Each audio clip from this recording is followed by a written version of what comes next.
La bienvenida al Círculo al presidente de la Comunidad de Madrid, que ya está con nosotros, Ignacio González. Muy buenos días, bienvenido. Buenos días, Eli. Hay que ver qué cosas se ven por el mundo, presidente. Bueno, este baile no está mal.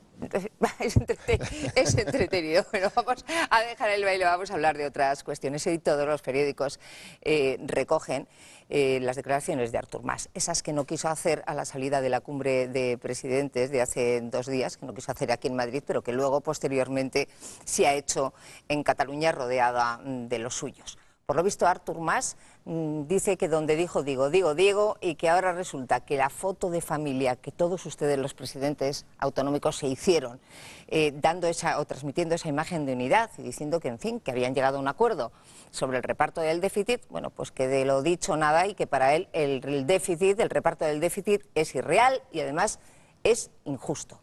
¿Esto se corresponde con lo que usted vio, con el presidente Artur Mas que usted vio en esa cumbre?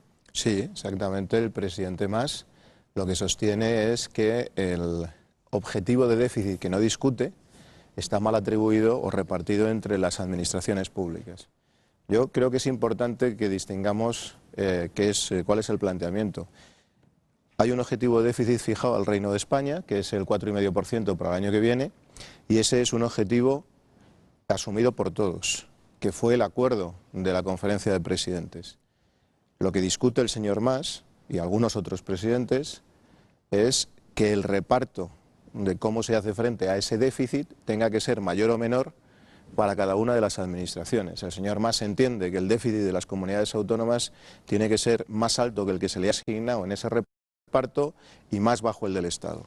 Esa es la cuestión que planteó allí y que creo que es la que ha planteado ayer, pero yo creo que lo realmente grave en el planteamiento del señor Mas no es una discusión sobre el reparto del déficit, que además se aceptó por parte del presidente del Gobierno un grupo de trabajo para estudiar cómo se haría hacia el año 2014, sino otra vez la apuesta soberanista que está detrás de su planteamiento general y que va más allá del marco constitucional y que eso es lo que no es aceptable. Y no debemos de caer, desde mi punto de vista, en que nos distraiga la atención en este debate económico. El problema de fondo es lo que está puesto encima de la mesa por el señor Mas en esta estrategia de ruptura del marco constitucional y de la soberanía nacional. A su juicio, ¿cuál debería ser la respuesta del Gobierno si Artur Mas persiste en esa idea de convocar una consulta ilegal, que no se recoge en la Constitución? Creo que ya lo he dicho, creo que el Gobierno tiene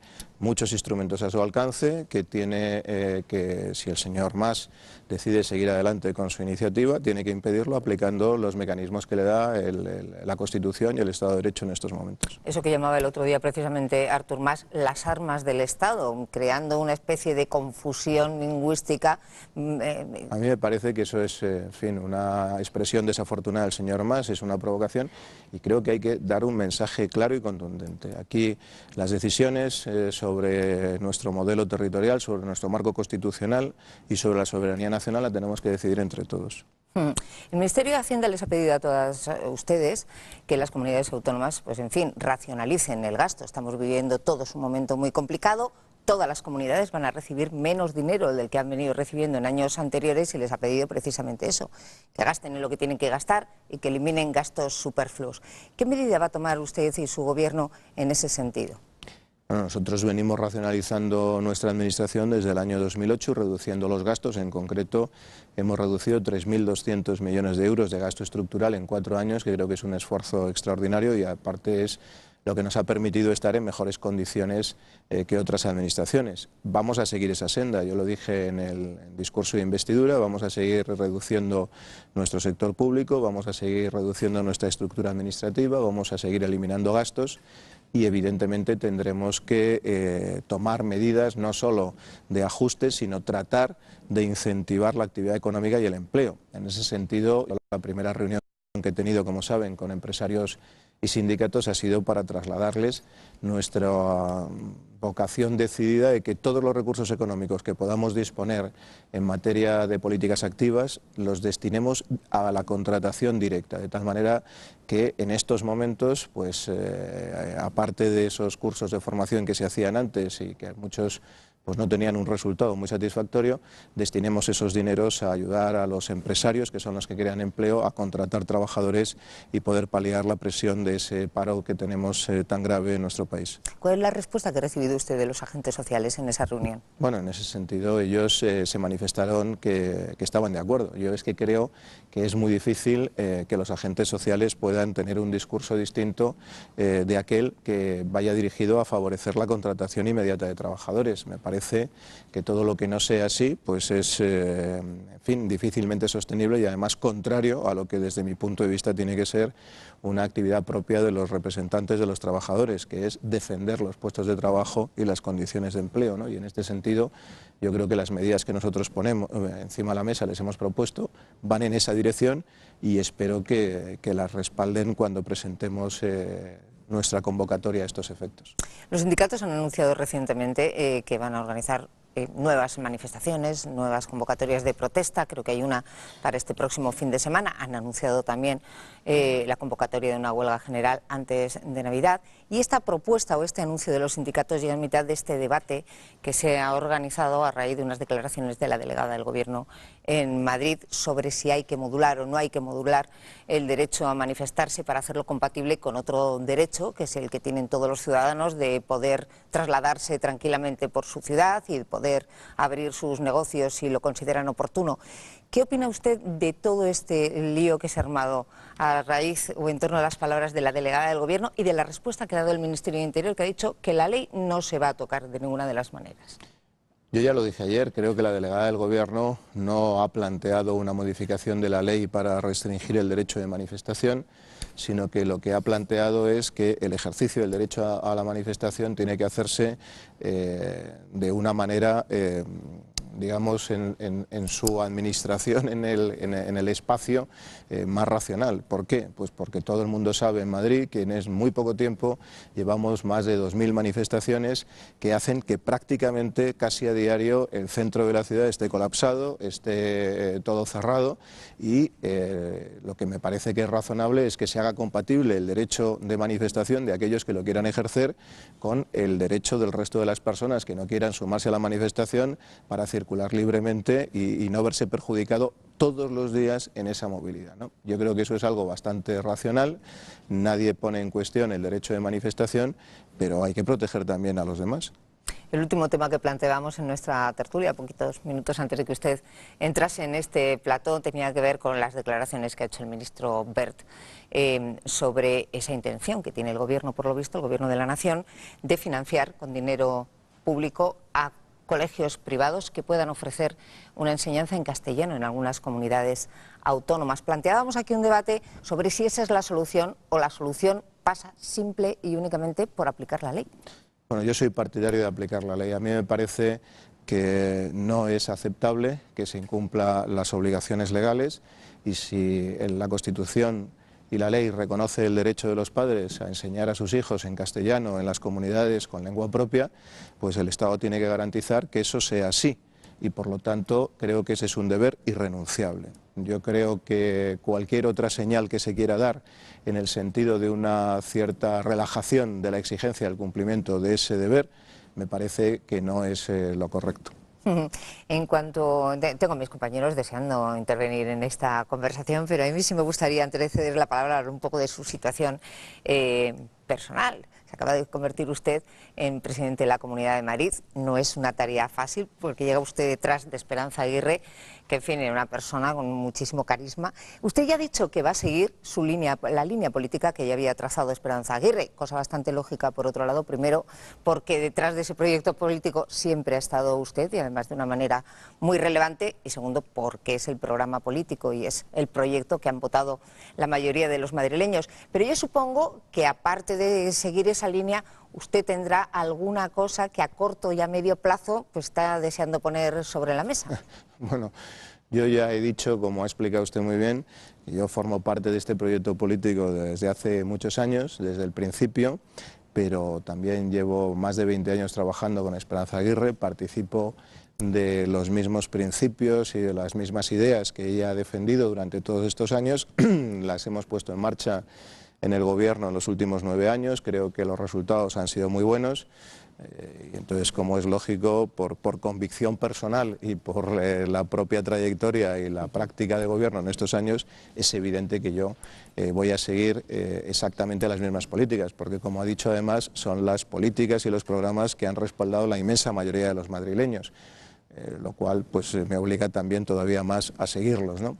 Ahora es lógico que la impronta personal de cada uno es distinta. Yo no pretendo, sería absurdo reproducir, porque es imposible, a Esperanza Aguirre. Es una persona con un carisma extraordinario, con un liderazgo político muy asentado después de años, con una personalidad también muy definida. Y yo lo que aspiro es a tener la mía, pero lo que aspiro sobre todo es a seguir adelante con el proyecto político del Partido Popular en esta comunidad. Acaba de formar su propio gobierno, como no podía ser de otra manera, pero ¿por qué no ha nombrado un vicepresidente o una vicepresidenta? Que es la pregunta que se hacen muchos. Bueno, pues porque hay muchos gobiernos que no tienen vicepresidente, no es obligatorio tener vicepresidente, y creo que se puede ejercer la labor de gobierno exactamente igual en estos momentos, simplemente con que el consejero de presidencia pues coordine la gestión del gobierno como hacía yo anteriormente, y me parece que en estos momentos es lo más oportuno. Hablábamos de coincidencias con Esperanza Aguirre, que son muchas. ¿Coincide usted también con la expresidenta en que el presidente de la Comunidad de Madrid y el presidente del Partido Popular de Madrid debe ser la misma persona? Bueno, ella ha dicho que en principio prefería que no hubiera bicefalia, ¿no? Y en ese sentido, pues a mí me parece bien. Lo que quiero decir en esto, que es una polémica que se está planteando sin que haya surgido la circunstancia. Esperanza Aguirre es la presidenta del Partido Popular de Madrid. Los militantes y simpatizantes del Partido Popular de Madrid están encantados de que Esperanza siga siendo la presidenta. A mí personalmente me parece fenomenal que Esperanza sea la presidenta del Partido de Madrid, y cuando ella decida dejarlo, si es que decide dejarlo, pues entonces se abrirá el proceso de sustitución de acuerdo a lo que prevean los estatutos, y en ese momento nos plantearemos la sustitución al frente del partido y ya veremos entonces qué es lo que ocurre. Jaime. Ahora que muchas voces abogan por repensar el modelo autonómico, ¿usted sería partidario, como hizo su predecesora en el cargo, de devolver las transferencias en materia de educación, sanidad y justicia al Estado? Bueno, yo siempre he dicho lo mismo, y creo que es lo que defendía también Esperanza Aguirre.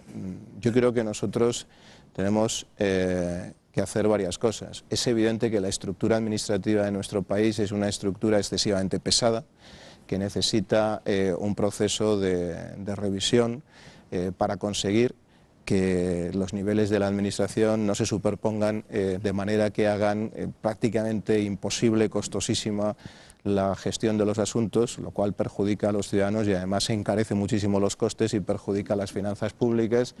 Y al mismo tiempo que hacemos eso, yo creo que tenemos que hacer una revisión del marco competencial, en el sentido de que tenemos que conseguir que la distribución de competencias se haga de tal manera que se ejerzan de la manera más eficiente posible. O sea, no es razonable el que tengamos 3 y 4 niveles de administración incidiendo sobre la misma competencia, porque eso es disfuncional y costoso.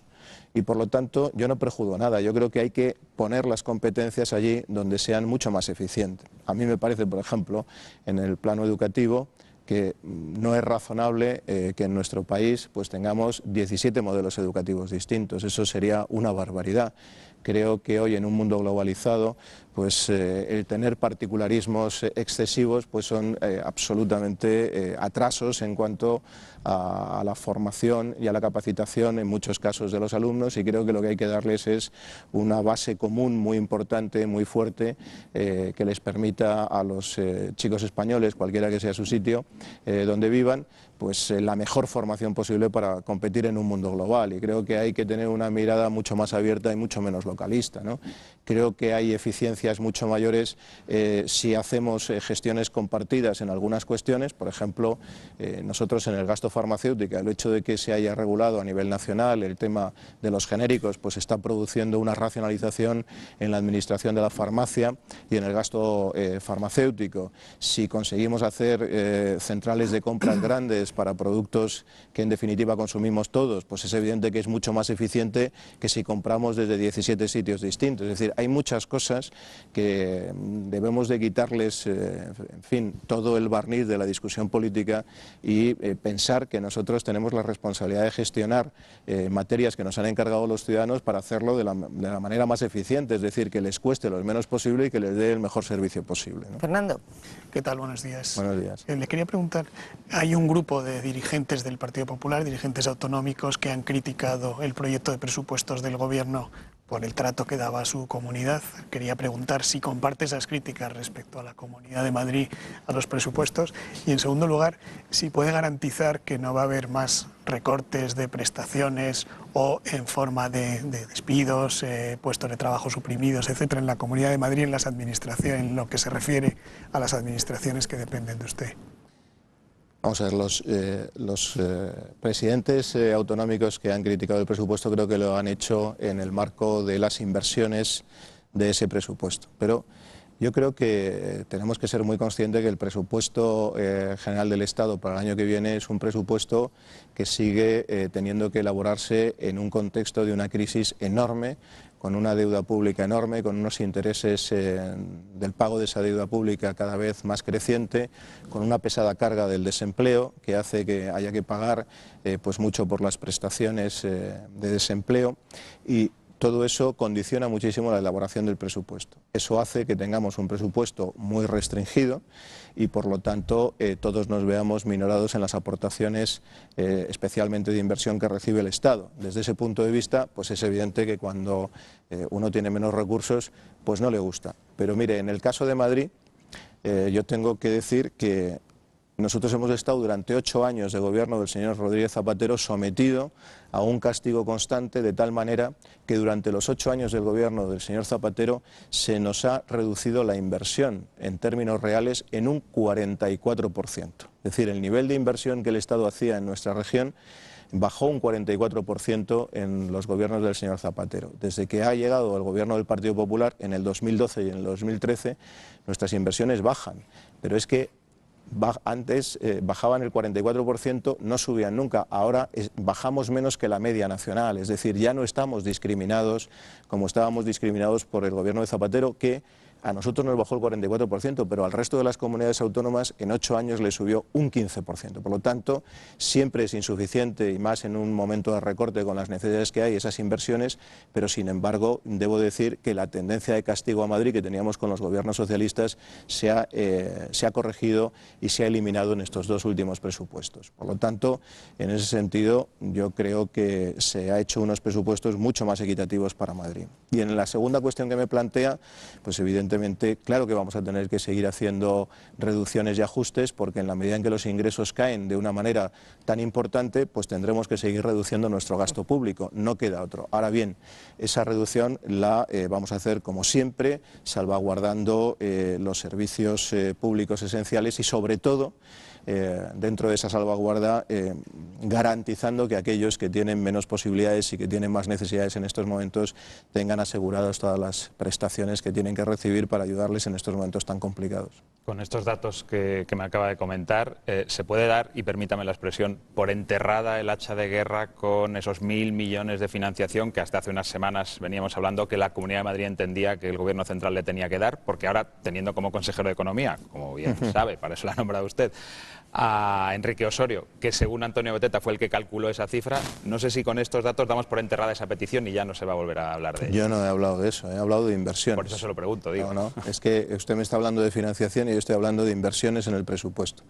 No, para nada. Nosotros, claro que entendemos que el modelo de financiación, en los criterios de aplicación del cálculo de lo que nos corresponden, entendemos que tienen que tener algún factor de distorsión, porque no es razonable que, siendo la Comunidad de Madrid la comunidad económicamente mejores condiciones, que hemos crecido en los últimos 30 meses, que tenemos 6 puntos menos de desempleo que el resto de España, que tenemos una renta per cápita más alta, que somos la primera comunidad en contribución al Producto Interior Bruto y, por lo tanto, la más rica, sin embargo, seamos la única comunidad que baja en sus ingresos por parte del Estado para el año 2013, además de una manera tan importante. Eso no es razonable, nadie lo entiende, no es lógico que se produzca esa circunstancia en Madrid. Por lo tanto, nosotros creemos que hay que revisar, que es lo que pedimos en la conferencia de presidentes, y así se ha establecido, los criterios de aplicación del modelo de financiación actual, porque no es razonable los resultados que surgen del mismo, en este caso concreto para Madrid.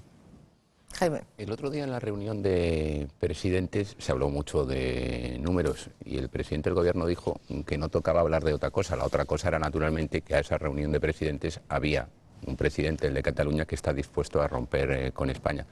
Y muchos españoles se preguntan cómo no va a tocar que en una reunión donde se reúnen, creo que es la única vez que se reúnen al año, todos los presidentes autonómicos. Y no todos los años. Y no todos los años, no haya un frente común de los que todavía siguen pensando que España es viable tal como está y que no estamos para aventuras soberanistas. Bueno, yo creo que, no sé, yo hablo por mí, ¿no? Yo creo que nosotros tenemos nuestra posición muy clara, es decir, y además lo dije también al terminar la reunión.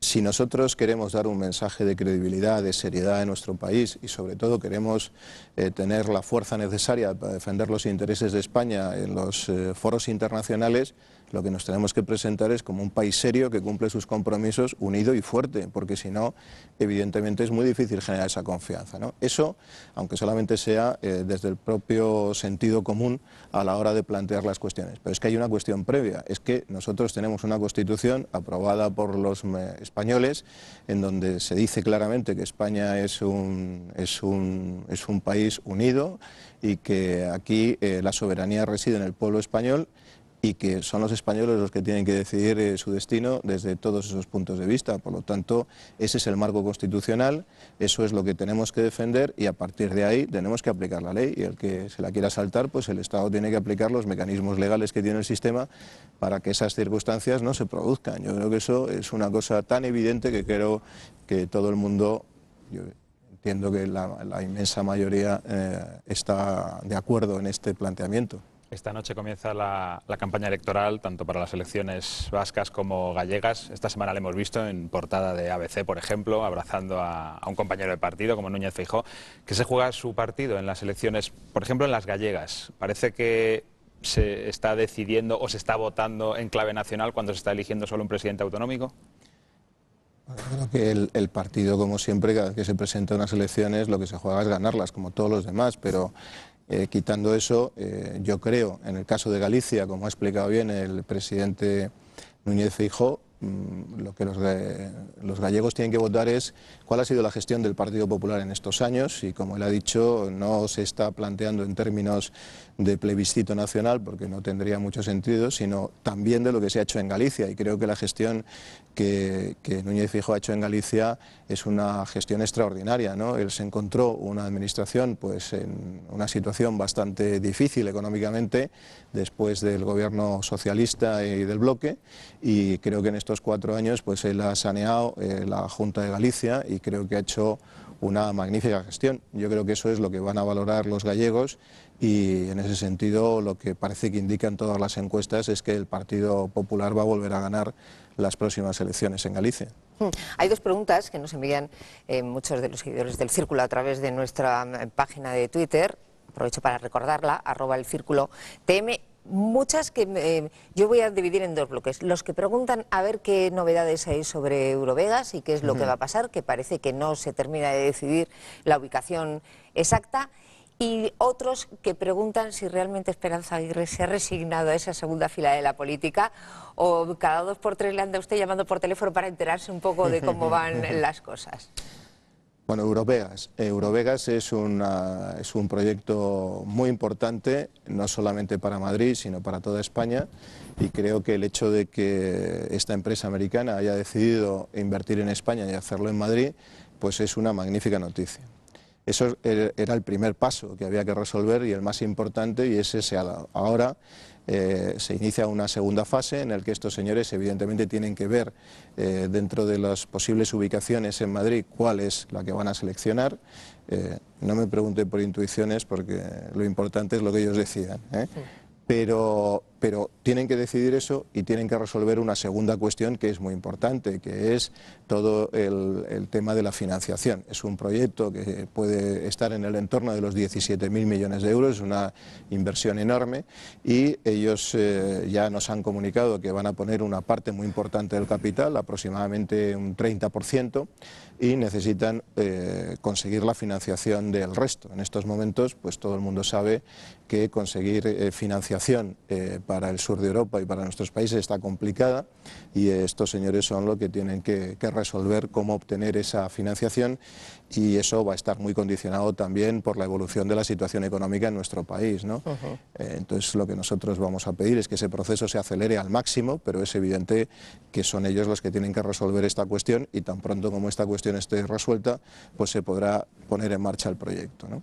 Y en la segunda cuestión, vamos a ver, Esperanza no es que no se haya resignado, es que voluntariamente ha decidido dar un paso atrás, y por lo tanto ella se ha quitado de primera línea, lo cual es muy respetable y fenomenal. Sigue siendo la presidenta del Partido Popular de Madrid, lo cual es importante, y es verdad, yo hablo, no voy a decir todos los días, pero casi todos los días hablo con ella, pero eso no es porque ella no se resigne a estar en segunda fila, sino porque, en fin, yo llevo muchos años trabajando todos los días con ella, y me interesa también hablar con ella, oír su criterio y consultar cosas, y, en fin, mantener la misma relación personal que durante todos estos años, que como digo son más de 20, hemos tenido. Ya sé que quizás un poco extraño hacerle esta pregunta que le voy a hacer, que va a ser ya la última de esta conversación, justo cuando acaba de llegar, pero ¿qué proyecto le gustaría a usted dejar consolidado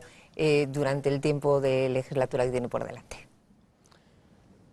Yo la verdad es que no me he planteado un proyecto concreto. Yo lo que quiero es conseguir que la Comunidad de Madrid siga siendo ese espacio del que los madrileños se sientan tan orgullosos, ese espíritu de ser madrileño, que es un espíritu abierto, cosmopolita, que hace que todo el mundo que venga aquí se sienta en su casa, que todo el mundo que venga aquí pues tenga la sensación de poder ejercer sus libertades y sus iniciativas en un marco favorable, y que quieran venir a contribuir con nosotros a crecer y a desarrollarse aquí, y que hagan de la Comunidad de Madrid un gran referente a nivel nacional y a nivel internacional, lleno de oportunidades y de posibilidades para la gente, que creo que es lo que mejor podemos hacer en beneficio de los ciudadanos y también en beneficio también de nuestro país. Y eso es lo que yo pretendo. Si al final eso se consigue, pues yo me daré por satisfecho. Ignacio González, presidente de la Comunidad de Madrid, no tiene usted una tarea fácil, no es fácil gestionar una comunidad en una época como esta que nos está tocando vivir, así que yo le voy a desear mucha suerte, porque que a usted y a su gobierno les vaya bien es algo muy positivo para todos los madrileños. Dependemos de lo que haga nuestro gobierno. Pues muchas gracias por haber estado lo intentaremos. con nosotros. Fernando, Alfredo, Jaime. Del Valle. A trabajar rápidamente, que no están las cosas para ir perdiendo el tiempo. Nos marchamos rápidamente, a las 8:30 mañana estaremos con ustedes. Ya saben, tendremos nuestra tertulia especial de los viernes. Hasta entonces, sean buenos y sobre todo aprovechen a tope este jueves, que está casi sin estrenar. Hasta mañana.